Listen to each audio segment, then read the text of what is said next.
While we're waiting, I'll just introduce myself. My name's Jenna Tinkle. I'm a product manager in the qualifications and curriculum team at Pearson. And on the call, I've got Claire Nuttall, who is a curriculum manager for our Widening the Curriculum team. I'll introduce our presenters in a second. But in the meantime, welcome to Digital Live, enabling education online, delivered by Pearson. So while schools and colleges are closed, Pearson have been supporting teachers and tutors and making this change to everyday teaching online and help them find their new normal. Across the day, we've been joined by educators and industry experts who've been demonstrating their experience and offering support that will help educators from both schools and colleges get the best out of their learners. While we wait for the rest of the delegates to join, we'd be really interested to hear what subject you teach. So please complete the survey that is going to appear on your screen now. It will be a free text box for you to complete.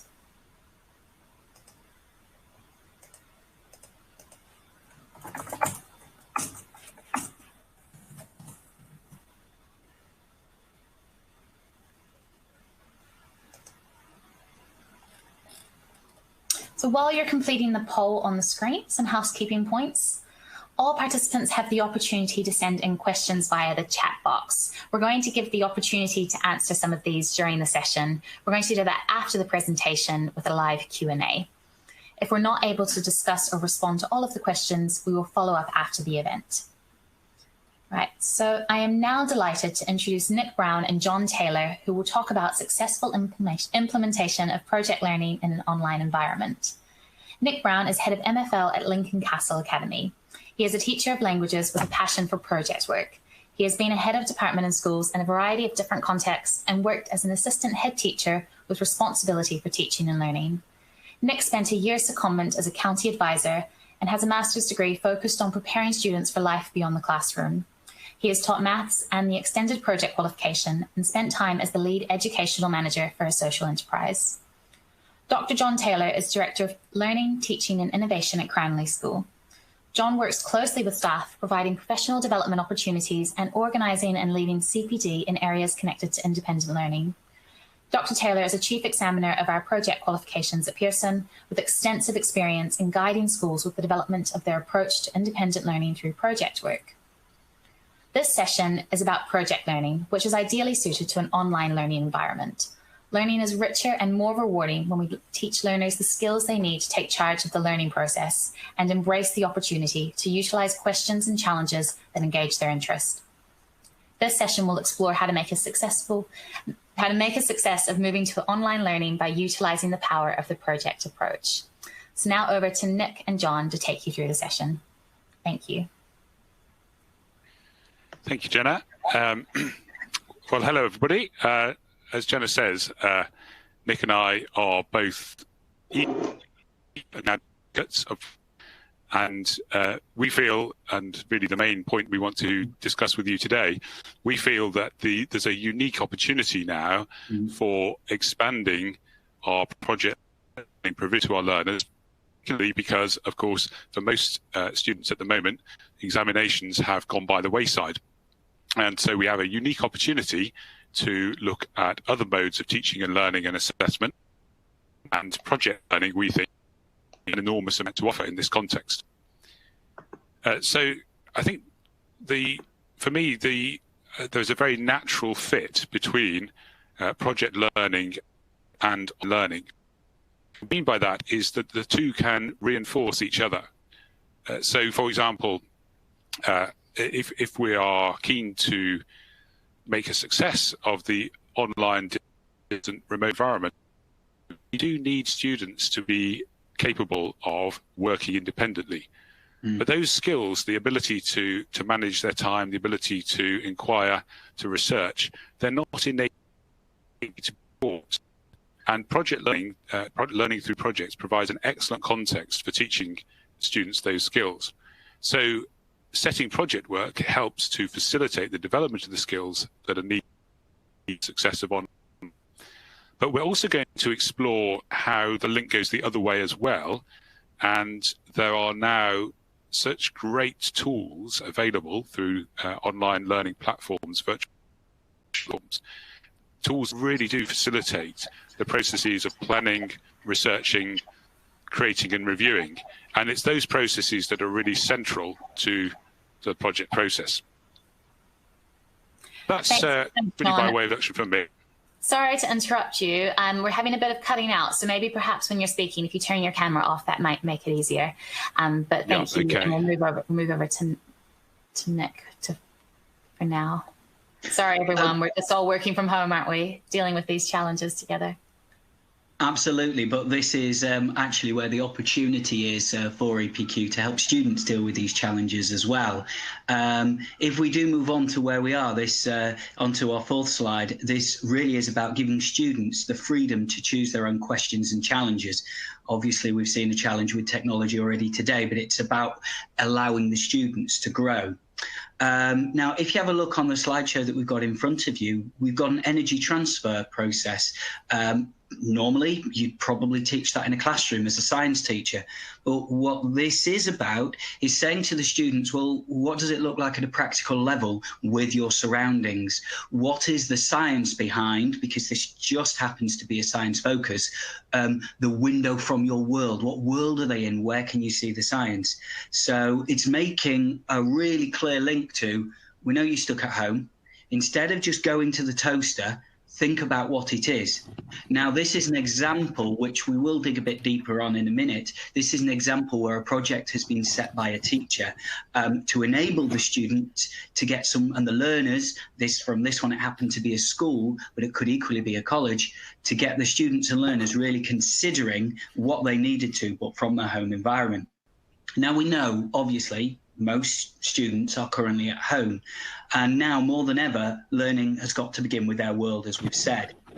Now, we also know from quite a lot of research that learners, most especially children, but in fact all learners, learn best when they find a way of connecting the topics and the skills together with the world around them.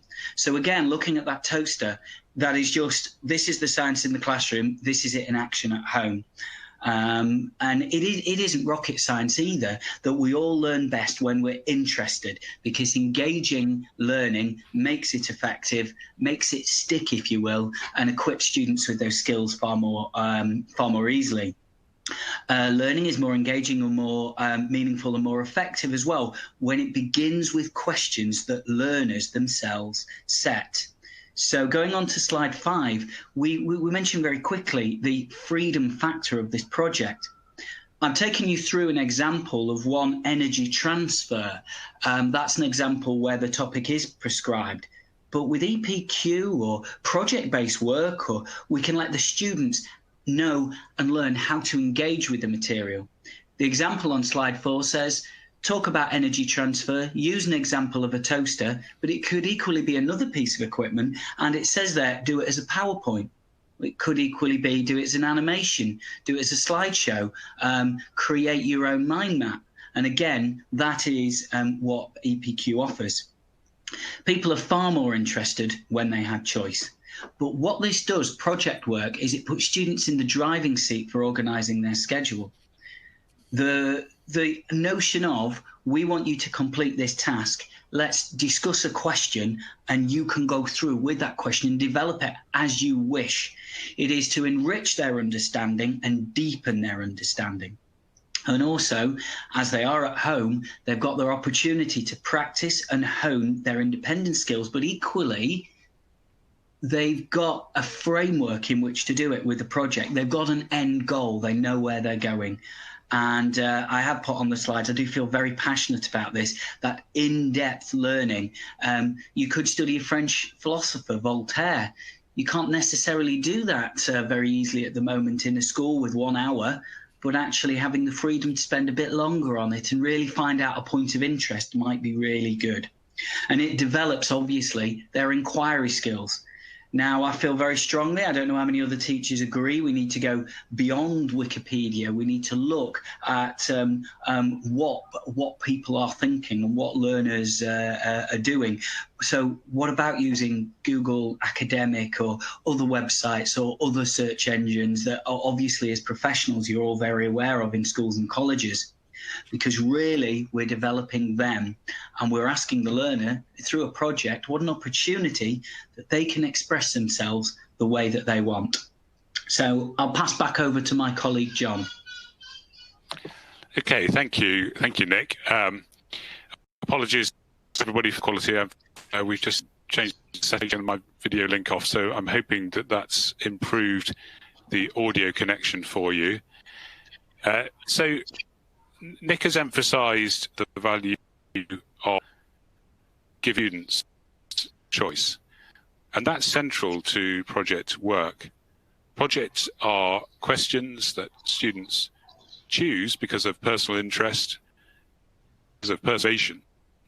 As Nick suggested, creates the value of intrinsic motivation within the learning process.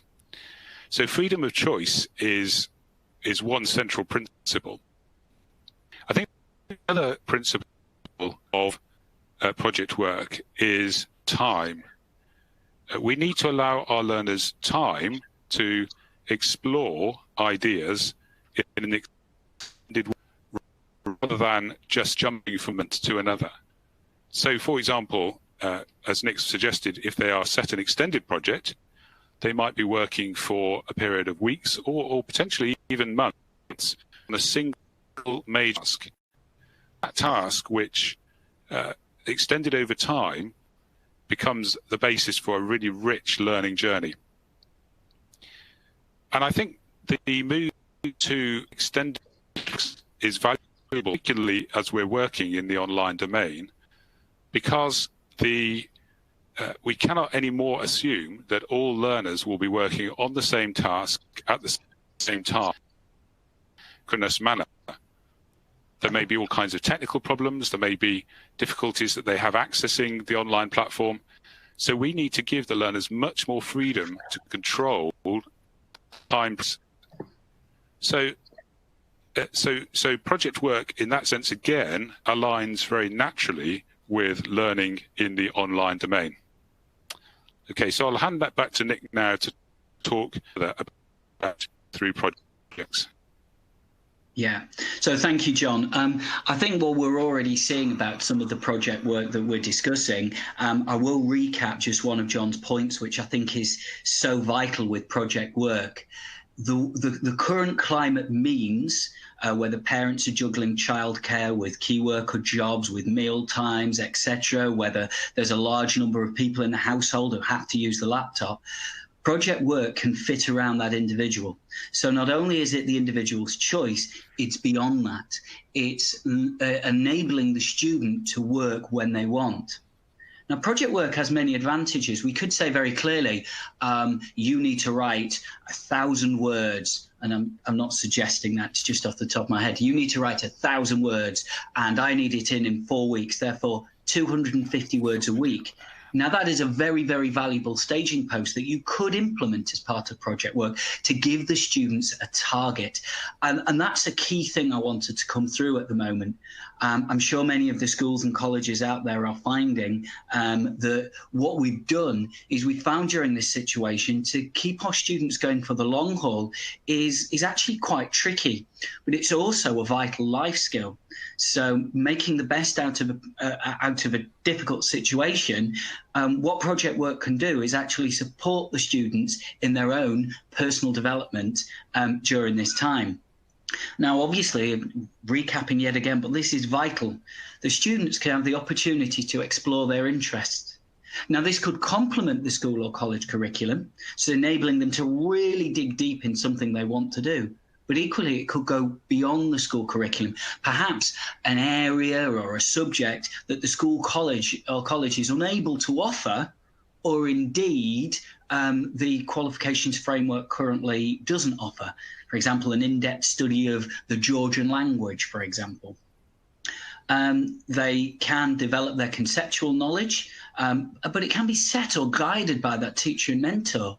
This is really that catch-all for the student is in control of the question, the student is in control of the challenge, but they can be guided towards something that is really, really valuable for their future aspirations.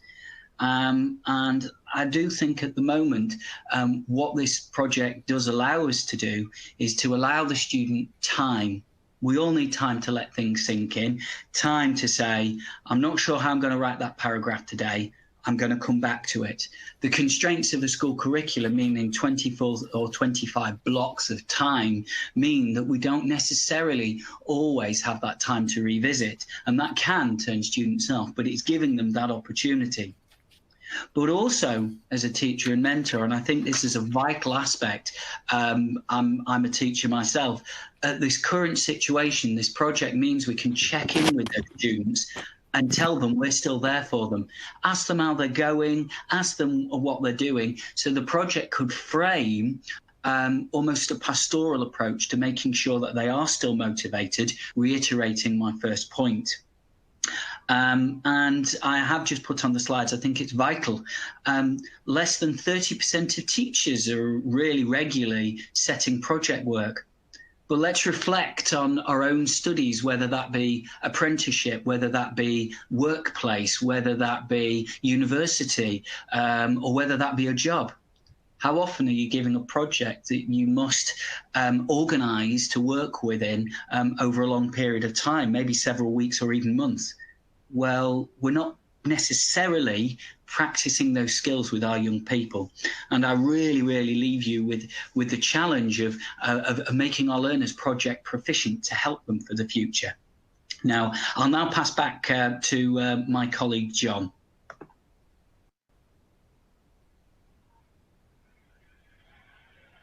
Hello, John.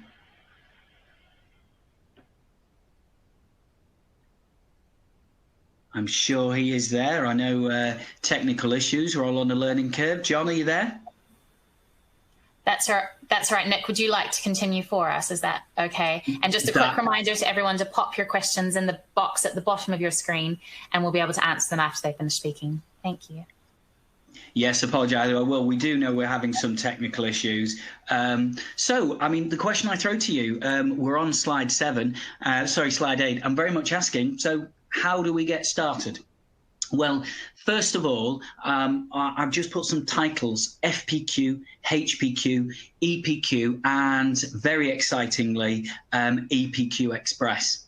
So we all know potentially EPQ, that level 3 qualification. What I'm saying beneath that is there is also EPQ Express that can be done in a shorter time. I know if you have questions on that at the end, we can come in and support you. We've also got the HPQ, a level 2 version, and an FPQ level 1.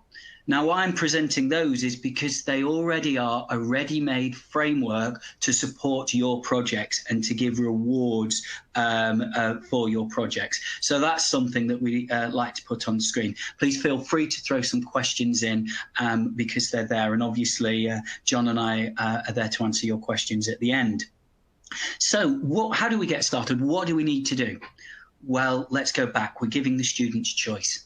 The world is a miraculous thing, and what is interesting to one is not necessarily interesting to another. It makes us all different, which is where EPQ can really fit, because it fits everybody. What it's actually saying is that is the qualification that you can shape. But also it's preparing students for that choice, for embracing open-ended question. There is no right or wrong. What we're actually saying is explore it. We are interested in that process.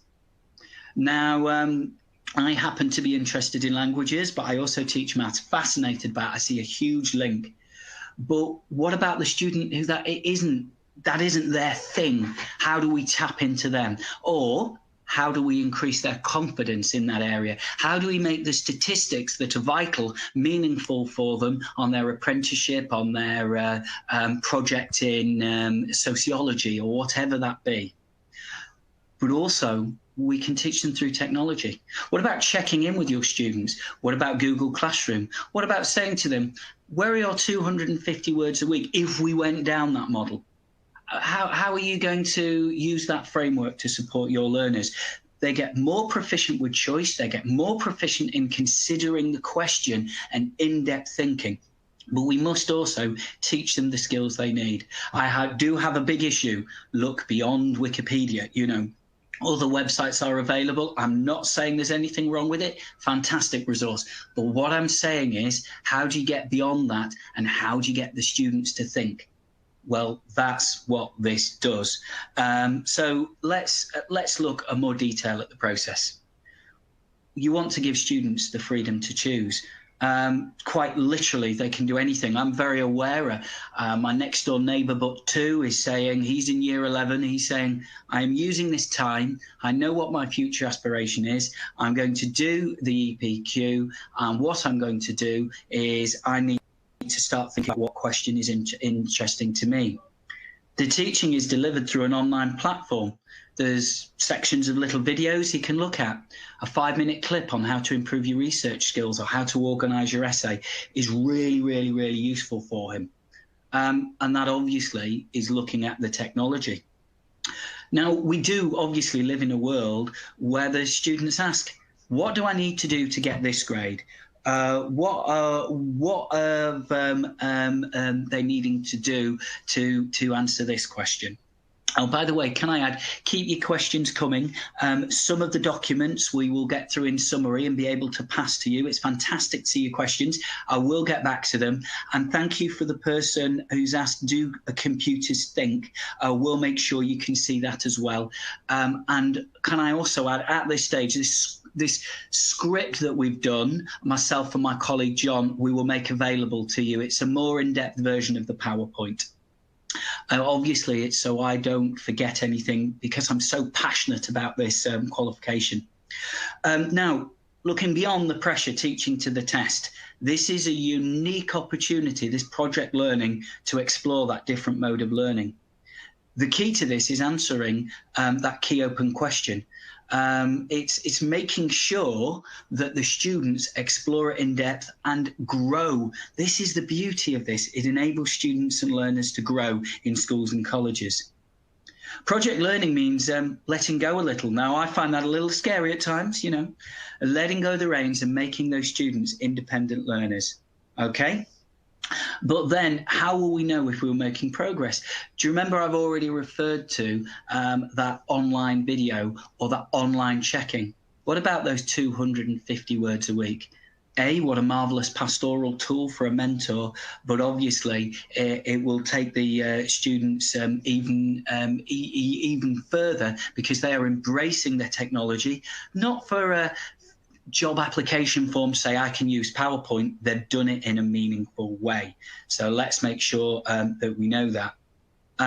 Remember, because of the way EPQ works, Extended Project Qualification Level 3, HPQ obviously is the Level 2 equivalent, the higher project qualification, and we've got the Level 1, the Foundation Project Qualification. Thanks for the question. I wanted to make sure that they get it.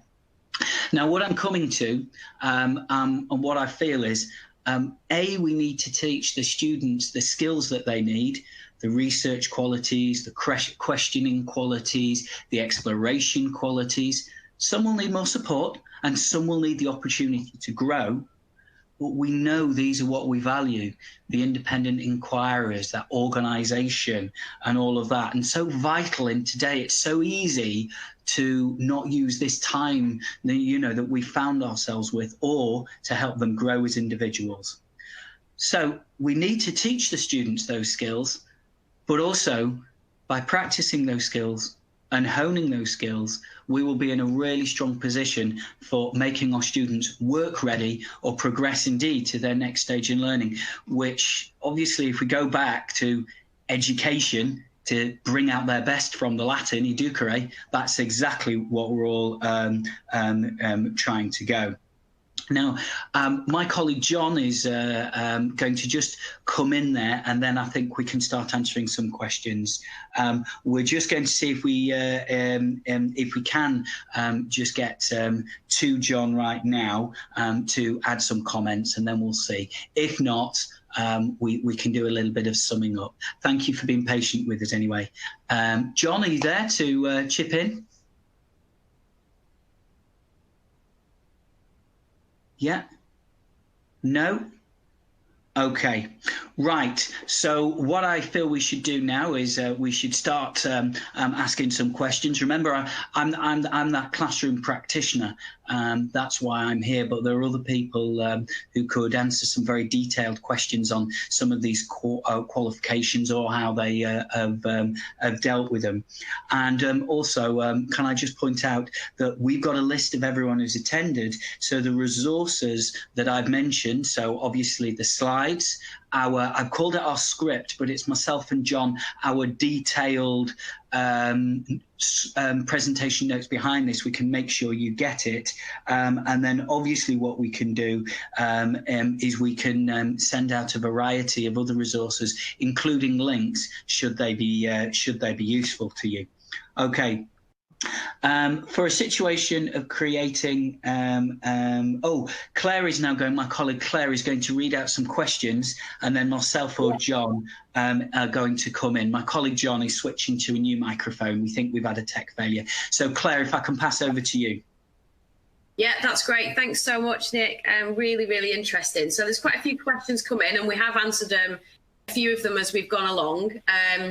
So obviously questions around the documentation and some of the materials that we've talked about. As you've said, we're going to make those available. And also this is a recorded session, so you will get a copy of the recording as well.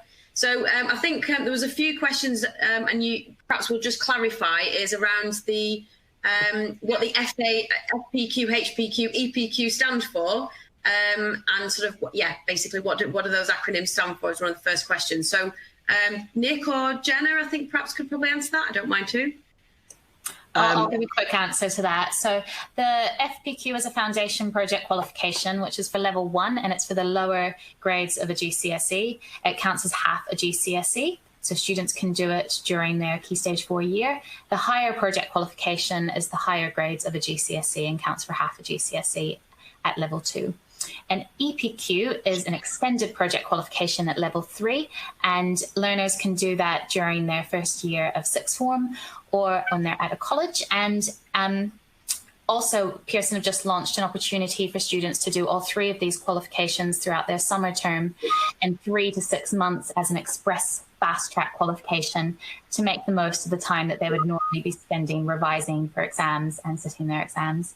So just that gives some clarity, and we're happy to provide more information if people want it afterwards. Yeah.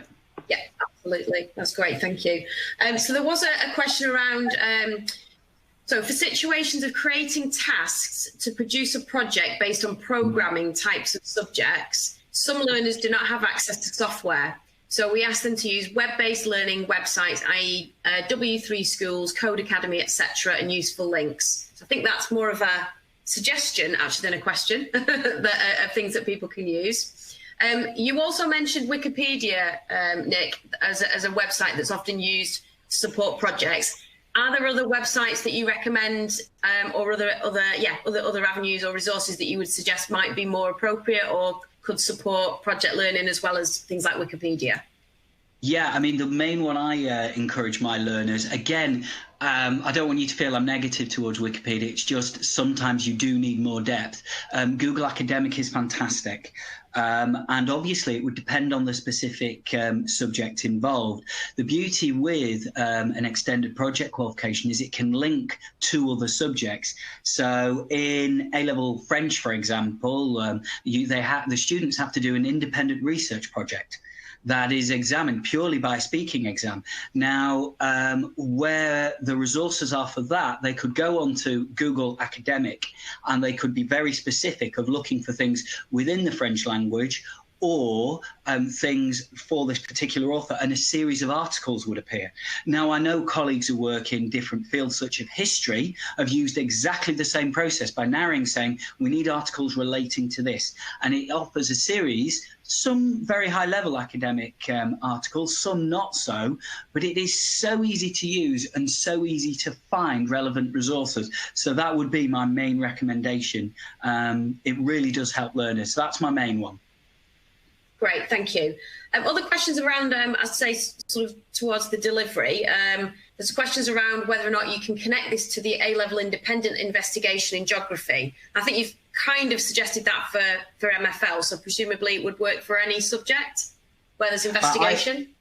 I personally think, by the way, my colleague has just gone back to me, Google Scholar, not Google Academic. I don't know what's up with me today. It's the heat. So Google Scholar, and Google Scholar is really aimed at the level 3 at the extended project. But yes, for geography, I have colleagues doing it in history. I have colleagues doing it in other subjects. So yes, I think that'd work perfectly. And obviously for geography, you could potentially, just to give you a few more bits of advice, go to the Geography Association and look quite deeply at some of their articles, etc., that may enable a student to be genuinely independent.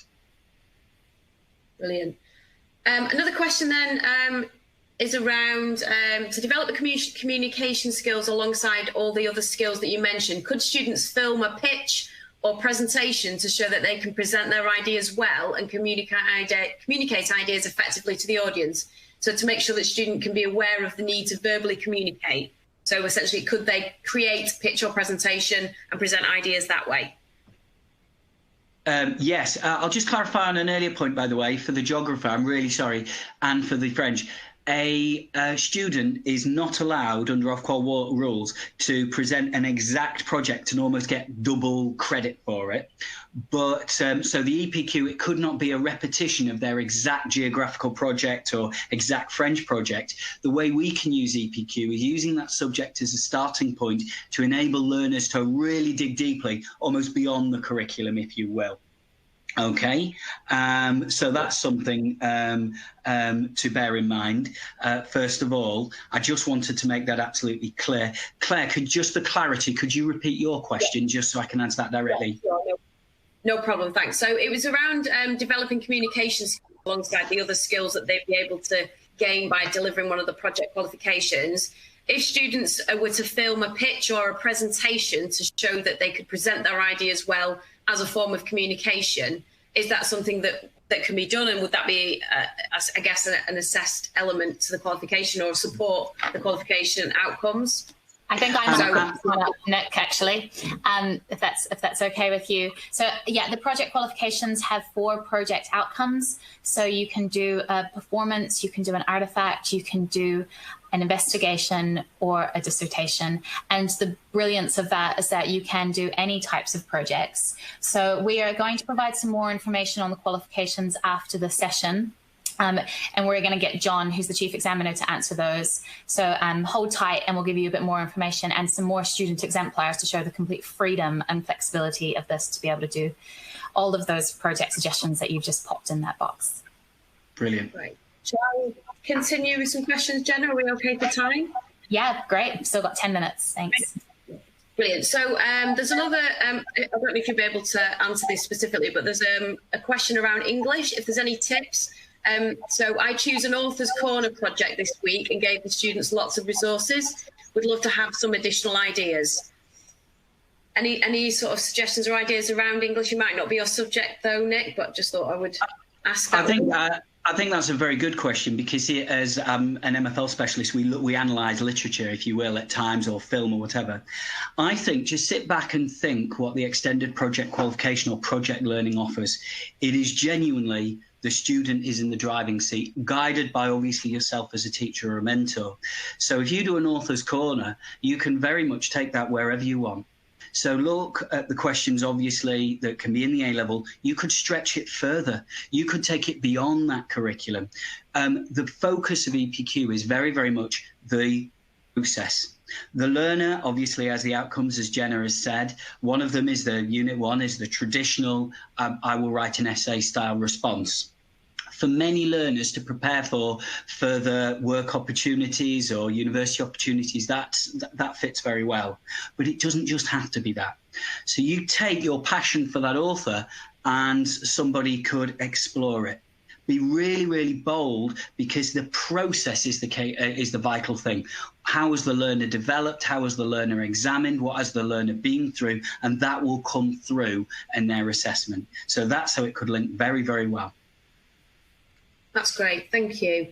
There is, I've just lost the question I was going to ask about. We'll be delivering our, it looks like we'll be delivering our lessons online due to the current situation we are in. How do we engage students who have shown less engagement whilst in lessons? I think you've sort of, Nick, essentially, but yeah, how do we ensure that we engage learners who haven't shown engagement in lessons through a project? My personal view, this is always going to be the difficult one. How do we reach the hard to reach? And that is a be all and end all agree. But think about it. They come to school and they have a prescribed curriculum. Here you're saying, I want to see work, but actually let's talk about what you want to produce. Now, we've spoken about it being an essay, but what happens if they feel more comfortable producing an animation, a short film? What happens if they want to build a solar-powered car, for example? What it is it's the process of the learning with the agreed outcomes that are important. So my colleague John spoke about the intrinsic motivation of putting a learner in the driving seat. I find that goes a long way for bridging a lot of those gaps and getting people back on board. They present this and they choose what they want to do. Now, I know my colleague John is back. I know he'd maybe want to add something on that if we can try. So if I can pass to him and maybe he can develop how it's assessed in far more detail. Okay, and then blink. You're back, John, so let's try you. Promising. Okay, just a moment. I'm trying to find the button to switch my audio on. We can hear you fine. Okay. All right. So the assessment, well, how long have we got? We could talk all day, but let me just say something briefly. The first principle about project assessment is that we try to assess the process of the product. So we're interested in learners developing skills in planning, in researching, in developing their own ideas, and in reviewing. And there are specific criteria to the different subjects, and there are specific criteria levels that we've mentioned. So lower tier, higher tier GCSE or extended project. But without going into all of those details, the crucial thing with project assessment is that we have evidence from the journey the learners have been on. So we're looking at not just what they end up with, but the process. Things like activity records, work in progress, records from their development to their development of time. So we have a model here of assessment that tries to capture the journey as much as the outcome. The other point to make, we could look further at the actual value in terms of the qualification. It is very exciting. Projects do attract, the level 3 project attracts UCAS points. And that's something which has become increasingly important in recent years, with universities really looking to value skills. An increasing number of my own students are being given lower grade, significantly in some cases lower grade offers based on the fact that they've done well in this area. And this is all driven by the fact that we know that students' skills young, much both working life and for university study. Thanks, John. I might just recap a bit of that if you can all hear me, because your audio was cutting out, but really great to have your input. So it is an internally assessed qualification. We're not here to push that though. So if you, whatever exam board you're with and you do the EPQ or not, it's mentor assess. So whoever's mentoring the students would assess it and submit it to their exam board for moderation. However, you can just use project learning as a framework for getting students to work independently as well. If you don't want to put that pressure on them, especially during this difficult time, it's giving them something to keep them engaged and occupied. But bonus if they're the type of student that needs or wants that qualification, but if not, use what we're providing as information to help your learners. Yeah, if I can just add at that point, it's a win-win situation because the qualification, fantastically valuable, is an outcome, just a byproduct almost. I use that term carefully, is an outcome of the journey and of the project that the student has chosen. So it's unique in that regard, but yeah, it is being very widely recognised by universities and lower down as well. Obviously, it's got certainly some value for that individual, whether they be in a school or college and want to progress within that school or college or beyond. Great, thanks, Nick. I think that, sorry, I was just going to say, I think the next question, Jen, would be a good follow-on to that. There was a query about what's the difference between the Express. So I think you'd be great to place to answer that one. So the question is, what is the difference with the extended project qualification and our new Future Skills for Employability course on our website? So well done for doing a bit of background research before this session. We have a new Future Ready website, which we launched as free support for teachers and learners during this time of project learning. Doesn't matter what exam board you're with, come along and use our support, which has student webinars for teachers, very short, and a framework for doing this. We also have a Future Skills for Employability course, which we launched last year, which is a way for learners to get employability skills against a research-based framework. And at the end, they have the option for getting a level 3 extended project qualification as a way of kind of an endpoint assessment for those skills. So it is the same, it is an EPQ. However, we've given you schemes of work and a way to do it explicitly showing those employability skills and getting UCAS points. So it's just another option for doing project learning, and I'm happy to provide more information to everyone after this if they like. But yeah, leave it at that. Thank you, Jenna. I think it might be worth as well, I know you talked about the structure and assessment around the current EQs as qualifications, is perhaps just highlighting how that works as an express part of as an express delivery, which is something we're right now. Do you want to? Yeah, sure. Yeah, thanks, Jenna. So it is an express delivery. So we are not changing the specification of the assessment criteria. It is the same amount of guided learning hours, which is 120 guided learning hours at level 3 recommended. So some students do it quicker, some take longer, and 40 hours of those are teaching time, and then that's cut in half for the level 1 and level 2, so 60 guided learning hours with 20 of those being taught time by the teacher. So the idea of doing it as an express is that it's done in a focused period of time. So normally students have to do extended projects on top of their GCSE or their A levels, which, as you know, it means that there's a quite high dropout rate of students wanting to finish those because of the content demands of the curriculum and because of the timetabling of this qualification. So we're giving students an opportunity to do that while they're not having those extra pressures of, studying for those exams at year 11 and year 13 and revising and carrying them out. So it's the same qualification, just done in a focused period of time, and you're able to register if you're a Pearson Centre for that for our January exam series, so you can submit entries by October. And if you're not a Pearson Centre, just get in touch and we can help you do that. So I think that's sort of... Can I just add at that point, what we are doing, talking to colleagues across the country, is we're finding that this is something that is motivating year 11s. I mentioned the example of my neighbour. He was told, you've got no exams this year, we'll see you in September. This is a meaningful way of keeping him motivated, and it is motivating him. I know we've already had a question on motivation, okay, and my learners as well.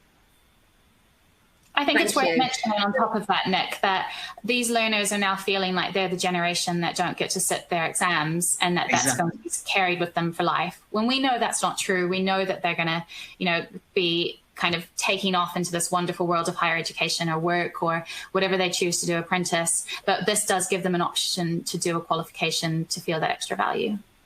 Yes, absolutely. Is my mic working? Can anyone hear me? It is, but we're out of time, John. Did you want one final comment before we finish? Yeah, if I said one final point, apologies everybody for the audio quality. I've been trying lots of different options. One of the most important things with project work is momentum. It's all about getting the students moving, and EPQ Express has really added to that, because students to the idea that they can have a significant challenge and do it within a very manageable time frame. So I'd really recommend it from that side as well. Great. Thank you. Thank you for joining us today. Claire, did you want to finish us off? I was just going to say, just a reminder that all materials will be available, as well as the recording, because there has been a few questions about that. So we'll make sure that everybody has access to everything that's discussed, and access to the recording as well. So thanks. Thanks so much for joining us, everyone. We really appreciate it. Thanks. Thank you. Thank you.